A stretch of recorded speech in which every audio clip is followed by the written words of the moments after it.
High guys, welcome to Ashwini kitchen. इथे आपण शेंगडाळ बनवणार आहे। त्यासाठी मी थोडी तूर डाळ आणि मूग डाळ मिक्स घेतलेली आहे। आता हे चांगले धुवून घेतलेले आहे। याच्यामध्ये अर्धे टोमॅटो ॲड केले आहेत। तसेच मी इथे 2 शेंगा ॲड केलेले आहेत। 1 हिरवी मिरची टाकलेली आहे। हळदी पावडर 1 चम्मच टाकलेला आहे। छान प्रकारे मिक्स करून घेतलेले आहे। मी आता इथे तांदूळ पण स्वच्छ असा धुवून घेतलेला आहे। त्याच्यामध्ये मी मीठ ॲड करणार आहे आणि कुकर लावणार आहे। इथे मी कोबी बारीक कट करून धुवून घेतला आहे। त्याच्यामध्ये अर्धी वाटी बेसन आणि अर्धी वाटीला हे कमी तांदळाचे पीठ घेतलेले आहे। त्याच्यामध्ये मी लाल तिखट टाकलेले आहे। तसेच त्याच्यामध्ये मीठ टाकलेले आहे।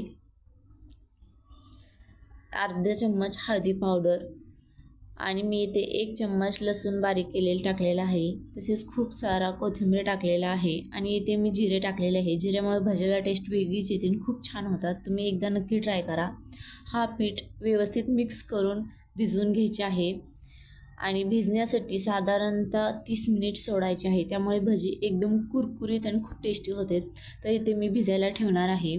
आता इथे माझा कुकर तयार झालेला आहे, राईस बनवून झालेला आहे आणि माझे इथे डाळ शेंग पण छान प्रकारे उकडून झालेली आहे। तर मी याची आता डाळ शेंग बनवणार आहे। तर याच्यातले पाणी मी साईडला काढून घेतलेले आहे। आता हे व्यवस्थित मिक्स करून घेणार आहे आणि डाळ शेंगाला फोडणी देणार आहे। आता हे पाणी जे मी साईडला काढलेले आहे, जेवढे लागेल तेवढेच मी याच्यामध्ये ॲड करणार आहे। बाकीचे राहिलेले पाणी आणि मी कणिक भिजवून घेणार आहे। मी आता इथे पॅन गरम केलेला आहे। याच्यामध्ये तेल टाकून 2 चम्मच तेल गरम झाले की जिरे मोहरी टाकावी, चांगली तडतडू द्यावी, नाहीतर कडू लागते। चांगले तडतडल्यानंतर याच्यामध्ये जिरे ॲड करावे आणि जिरे हे चांगल्या प्रकारे तडतडून द्यावे। तर मी इथे लसूण कोथिंबीरीचा कुट्टा होता जो मी बनवून ठेवलेला होता, तो चांगल्या प्रकारे फ्राय करून घेणार आहे। चांगल्या प्रकारे हलवून घ्या। हा व्यवस्थित जर तडका लागला तर डाळ शेंग एकदम टेस्टी होती आणि याला कोणताही मसाला वगैरे वापरण्याची गरज नाही आहे। इथे मी अर्धा चम्मच हळदी पावडर टाकलेली आहे, का तर आपण डाळ शिजताना याच्यामध्ये हळद वापरली होती। तसेच मी इथे 1 चम्मच धने पावडर, 1 चम्मच लाल मिरची पावडर घेतलेली आहे आणि इथे मी सोलापुरी काळा मसाला 1.5 चम्मच घेतलेला आहे। चांगल्या प्रकारे मिक्स करून घेतलेले आहे। हे पहा फोडणीसाठी आता व्यवस्थित तयार झालेले आहे। तर इथे मी गरम मसाला वापरलेला आहे 1 चम्मच। तुम्ही तुमच्या आवडीनुसार गरम मसाला वापरू शकता किंवा गोडा मसाला वापरू शकता। आता इथे मी डाळ टाकून घेतलेली आहे। चांगल्या प्रकारे मिक्स करून घ्यावे। आपल्याला जसे पाहिजे तशा प्रकारे याच्यामध्ये पाणी वापरावे। आपल्याला किती घट्ट किंवा किती पातळ लागते याच्यानुसार। शक्यतो ही सरभरीतच भाजी छान लागते आणि हे राईस बरोबर खाण्यासाठी तर अप्रतिम लागते। तुम्ही एकदा नक्की ट्राय करा। याच्यामध्ये चवीपुरते मीठ टाकून घ्या। गोडा मसाला टाकला तर याच्यामध्ये टेस्ट वेगळीच उतरते। तुम्ही एकदा नक्की गोडा मसाला टाकून ट्राय करा। छान प्रकारे उकळी येऊन द्या। जास्तीत जास्त 3 मिनिटे उकळल्यानंतर याच्यामध्ये खूप सारा धनिया टाका आणि गॅस बंद करा। आपले इथे डाळ शेंग तयार आहे। तुम्ही ही चपातीबरोबर किंवा राईसबरोबर सर्व करू शकता।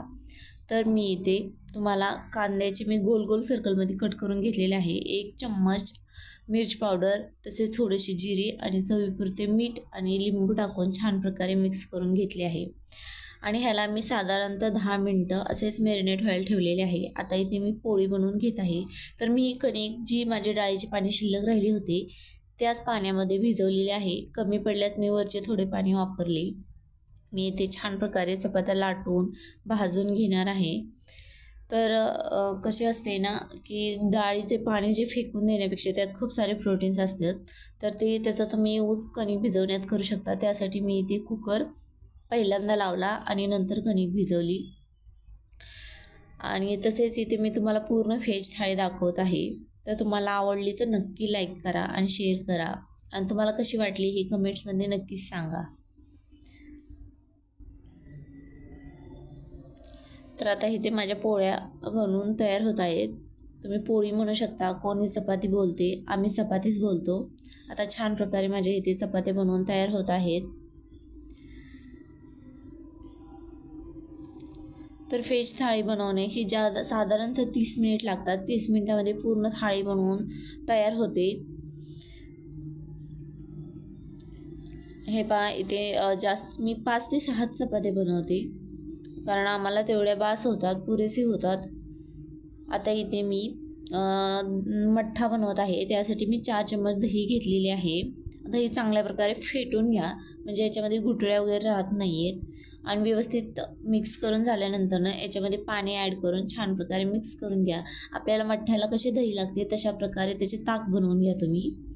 ते व्यवस्थित बनवून झाल्यानंतर याच्यामध्ये चवीपुरते मीठ, तसेच मी इथे मिर्च वापरतात, पण माझी मुलगी मिर्च नाही ना खात, त्याच्यामुळे मी थोडीशी लाल तिखट आणि जिरे पावडर वापरलेले आहे.